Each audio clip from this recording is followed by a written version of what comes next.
occurs right after the book of Judges.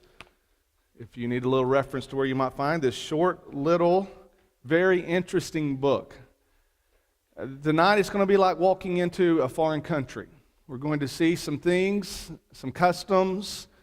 We're going to see evidence of a lifestyle that's basically foreign to us, especially in our modern technical world, in our modern American world. And we're going to go back in time and we're going to see how people lived a long, long time ago. And again, what seems to be some very strange things. Most of us have heard the tales of the Wild, Wild West. They say it was a time in our country where lawlessness was the prevailing lifestyle. But a similar time in the Bible might actually be the setting for this book. If you are in the book of Ruth, you'll note that these events occur, according to chapter 1 and verse 1, in the days of the judges. The biblical historians and scholars are not at a loss for words to tell us about the deplorable and degrading deeds of the people that the book of Judges says did what was right in their own eyes. Judges 17:6, Judges 21:25. We talked about that very thing last week in our lesson. And it was a very difficult and bad time during the history of God's people. So I think it's somewhat surprising when you read a story like we're about to read and study tonight. A study that in a lot of ways is about righteousness, it's about kindness, it's even a story about law keeping, and of course it's a study about love. And it appears, again, during the days of lawlessness, during the days of the judges. Ruth reminds us that while lawlessness, apostasy, and moral degradation might fill your land, in some quiet way, you can rise above that. And you can do what God wants. And some beautiful stories will come from that. And so if I was subtitling this lesson, I would call it Love in the Land of the Lost. And so what I want to emphasize tonight, that this is really a love story. The book of Ruth is really a love story. If you've taken the time to read the short 4 chapters ever before, you've probably been impressed with the love that exists, not just between two of the main characters, Boaz and Ruth, but also between a mother and a daughter-in-law, Naomi and Ruth. So let's see what happens in this book. I want us to concentrate on 3 main things as we tell this story tonight. Here's the first thing that I want us to consider, and that is that there is love in relationships in the book of Ruth. There is love in relationships. I won't ask you how your week went last week, but I'm sure in an assembly of any size, I could say, did anybody have a bad week last week? And probably a few people would say, yeah, it was not my best week. Had some bad things happen to me last week. Well, I want you to listen to what happens to the main character in this story, Naomi. She is really the main character, I think, that this story is weaved around. In Ruth, the first chapter, let's just see what happens. Now, it came to pass in the days of the judges, when the judges ruled, that there was a famine in the land, and a certain man of Bethlehem, Judah, went to dwell in the country of Moab, he and his wife and his 2 sons. Things were so bad they couldn't feed their family. They had to leave home to try to go find a place where they could live. The name of the man was Elimelech. The name of his wife was Naomi. And the names of the 2 sons were Mahlon and Chilion, Ephrathites of Bethlehem, Judah, and they went to the country of Moab and remained there. Then Elimelech, this is Naomi's husband, died, and she was left and her 2 sons. Now they took wives of the women of Moab. They were living in that country. They took wives of the women of Moab. The name of the one was Orpah, and the name of the other was Ruth. And they dwelt there about 10 years. And then it says that Mahlon and Chilion also died. So the woman, Naomi, survived her 2 sons and her husband. Now, if you have had some bad times lately, compare what happens in the life of Naomi. She has to leave home because times are so bad. They're starving to death. They got to go find some food somewhere. They have to move into a land, in a land that is inhabited with people who don't act like the people they're used to. They don't live like the people they're used to being around. I mean, these people are Jews. They're from Judah. They're from Bethlehem. These people are serving God. They know God, and they move into the land of the Moabites. They have to leave home. They go to this foreign place, and then tragedy strikes. Her husband dies. And then within time, her 2 sons also die after they had been married. And basically, these 3 women are left. And so when we're talking about love and relationships, I know we're tempted to think about the relationship that's going to come a little bit later between Boaz and Ruth. And that part of the love story is very, very touching. But really what we're seeing develop is a love story of fidelity and faithfulness between a mother and her daughter-in-law. Because what happens is when Naomi says, okay, it's time for me to go home, she hears, if you keep reading chapter 1, she hears that the famine is over with. She can go back home to Bethlehem now. And when she gets ready to go home, she basically tells her 2 daughters-in-law, you need to go back to your family. You're a Moabite. Just stay here. You go back to your family. And it appears that both don't want to do that. And it's interesting to consider why. They want to go to a foreign land now with their mother-in-law. Their husbands are dead. Why would they want to go to this foreign place with their mother-in-law? And it seems like both are planning to go, but she insists, no, you don't need to. And yet Orpah decides, okay, I will go back to my family. But some of the most beautiful words you'll read in the Bible are not said between a man and a woman. It's said between a woman and a woman. It's said between Ruth, who is insistent that she is going to go back home with Naomi. And you've probably heard these words read at almost every wedding you've ever attended. Ruth said to her, entreat me not to leave you or to turn back from following after you. For wherever you go, I will go, and wherever you lodge, I will lodge. And your people shall be my people, and your God my God. And where you die, I will die, and there I will be buried. The Lord do so to me, and more also, if anything but death parts you and me. And so here is this beautiful relationship of love, fidelity, of loyalty, faithfulness existing with this woman, this young woman, Ruth the Moabitess. How she feels obligated to stay with her mother-in-law, Naomi. Now, how do you think Naomi felt after all that had happened back there in Moab? She's ready to go home now. How do you think she feels? She goes home at the end of chapter 1. She gets back to Bethlehem, and the people see her coming there. Is that Naomi? It's been a long time. Is that Naomi? And I think it's very interesting how she felt about her time in Moab. It says in verse 13 that she believed that the hand of the Lord had gone out against her. And when they say, well, look who's coming, it's Naomi. Look what she says, verse 20 of chapter 1. She said to them, don't call me Naomi, call me Mara. For the Almighty has dealt very bitterly with me. I went out full, and the Lord has brought me home empty. Why do you call me Naomi, since the Lord has testified against me, and the Almighty has afflicted me? So Naomi returned, and Ruth the Moabitess, her daughter-in-law, with her, who returned from the country of Moab. Now they came to Bethlehem at the beginning of the barley harvest.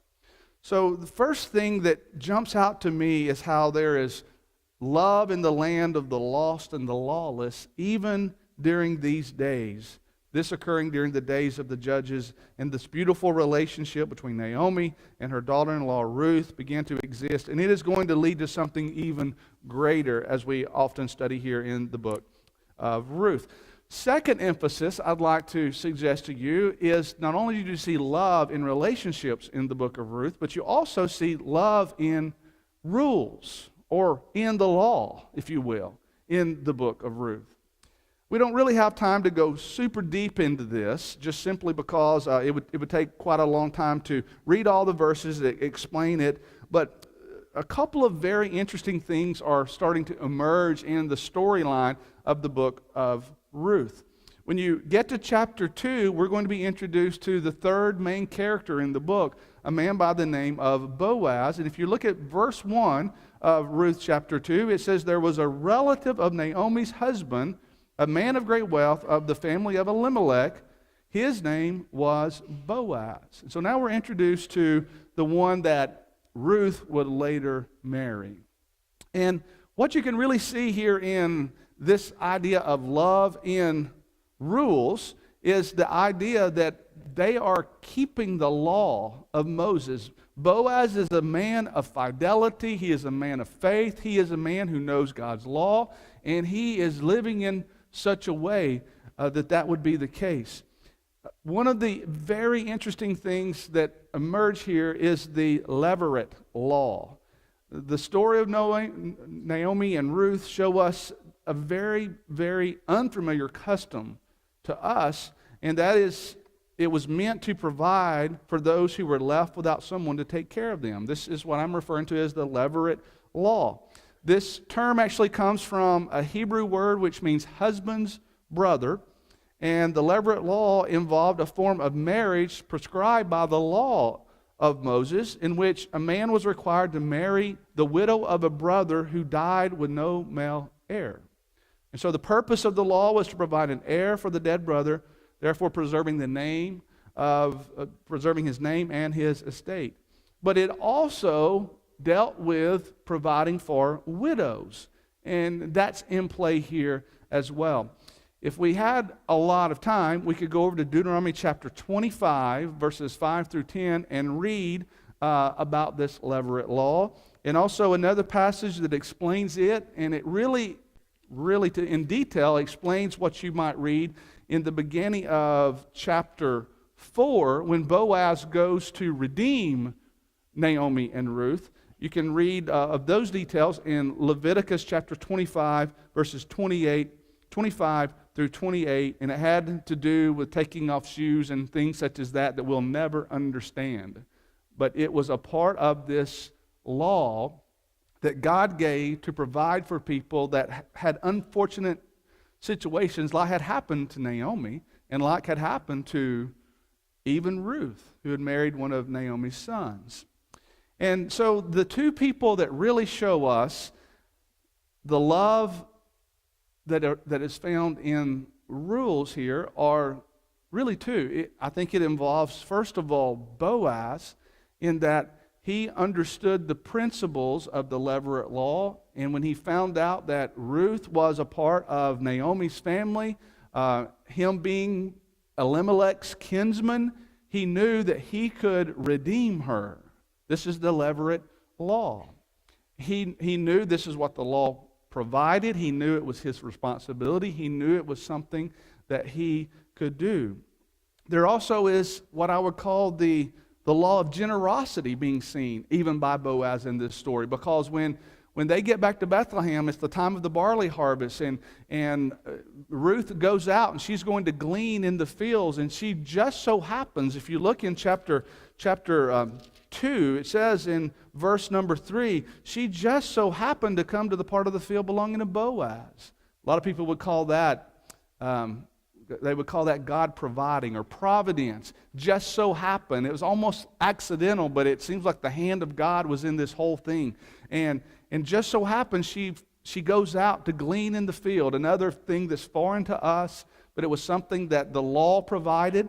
According to Deuteronomy chapter 24 and verse 19, you were to leave a little bit of the sheaves behind so people that were needy, like in this case, could come and they could get some food. And so Boaz is actually doing that. He's providing an opportunity for her to glean in her field, in his fields. And so there is the law, or the love that's in keeping the rules, the levirate law and the law of generosity. And I do think there is something to be said about the Moabitess Ruth.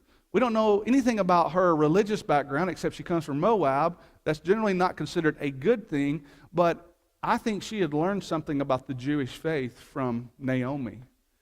I think that might have had something to do with the fact that she said, I'm going to go back home with you. I prefer your way of life. I prefer your way of worship. I prefer your way of living above going back to my family.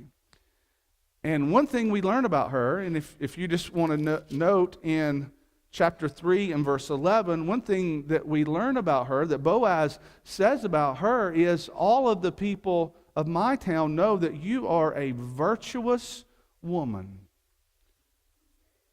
She was doing something right too. She was living like God would have her to live, so much to be called by Boaz, a man who would know what a virtuous woman should be like, according to Proverbs 31. He called her a virtuous woman. And incidentally, that term, virtuous woman, is the same virtuous word that is used in Proverbs 31 to describe the virtuous woman and wife in that proverb. And so, not only was it just Boaz doing what God wanted him to do, but it seems that Ruth also had adapted to that lifestyle. And what they discovered in this happenstance, if you will, when she goes to glean in the field of Boaz, when he finds out that she is the daughter of Naomi, he realizes this is part of Elimelech's family. This is a part of my family. And he realizes that he can be what is described here under the Levirate law as the kinsman redeemer. He can be the kinsman redeemer. And again, you'd have to go read in Deuteronomy 25, Leviticus chapter 25 to get more of that. And yet that leads us to the final piece of this story, and it's what I would simply just call, not only is there love in relationships, love in rules, but this book shows us love in redemption. There's love in redemption. Ruth chapter 3 and verse 13, Boaz told Ruth, I will redeem you. I will redeem you.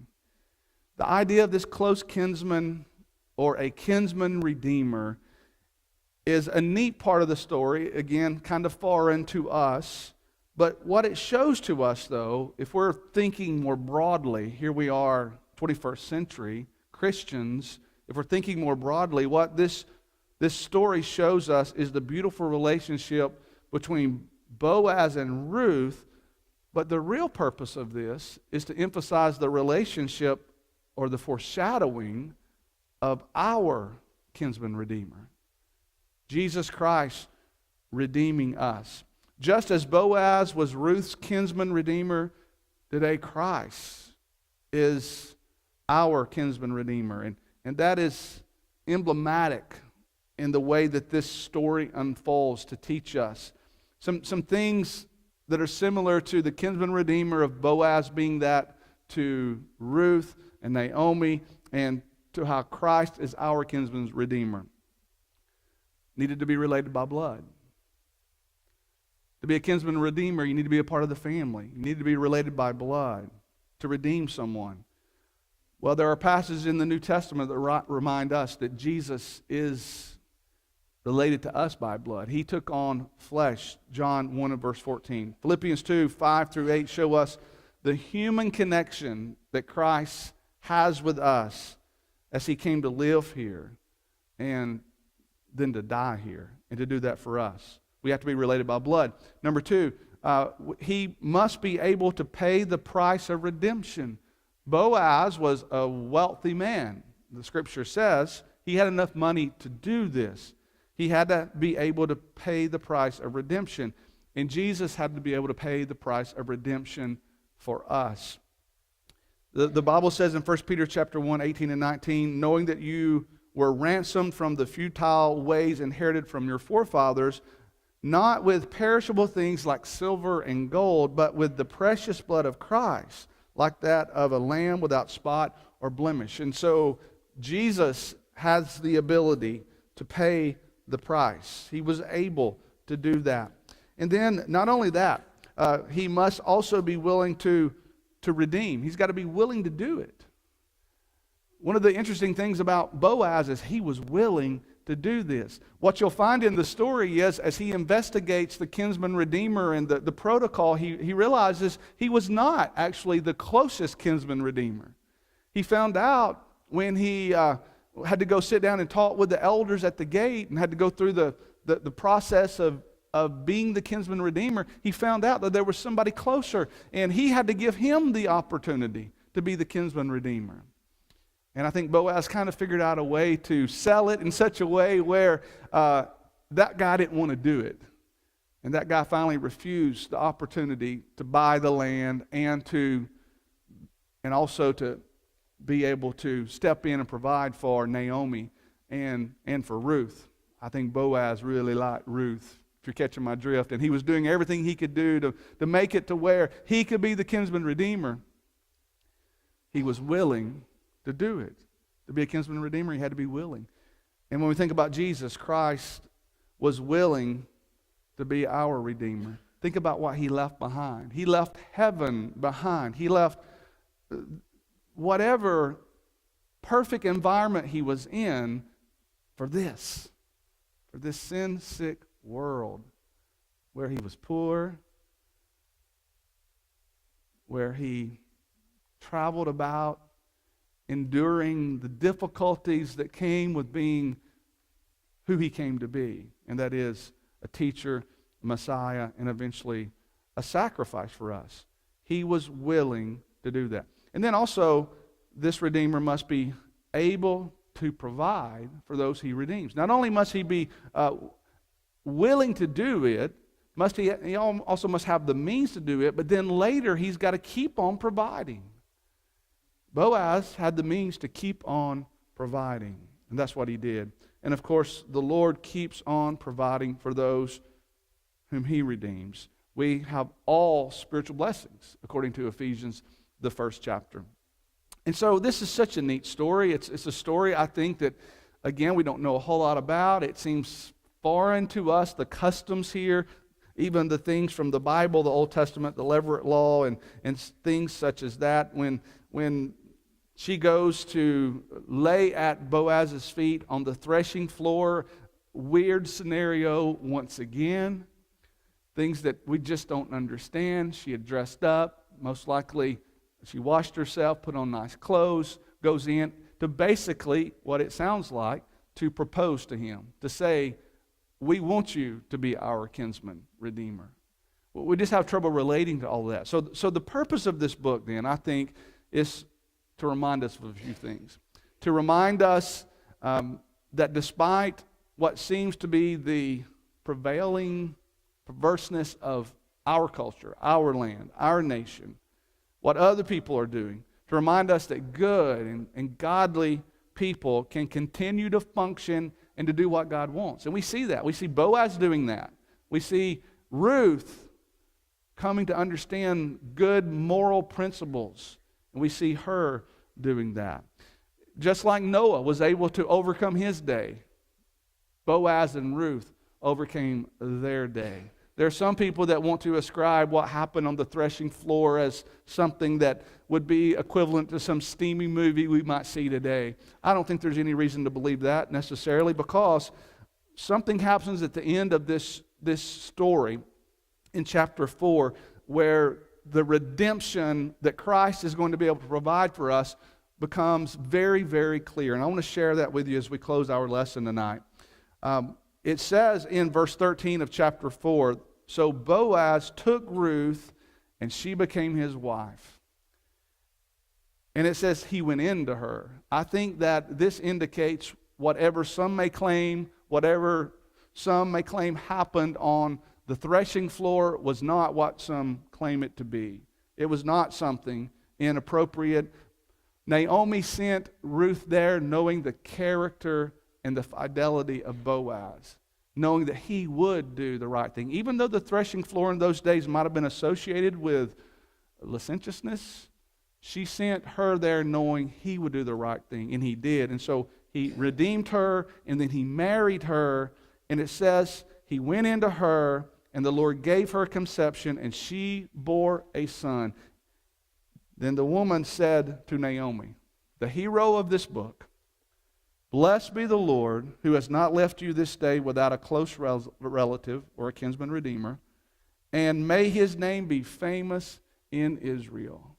And they probably didn't know exactly what they were saying when they said that. And this is what that means.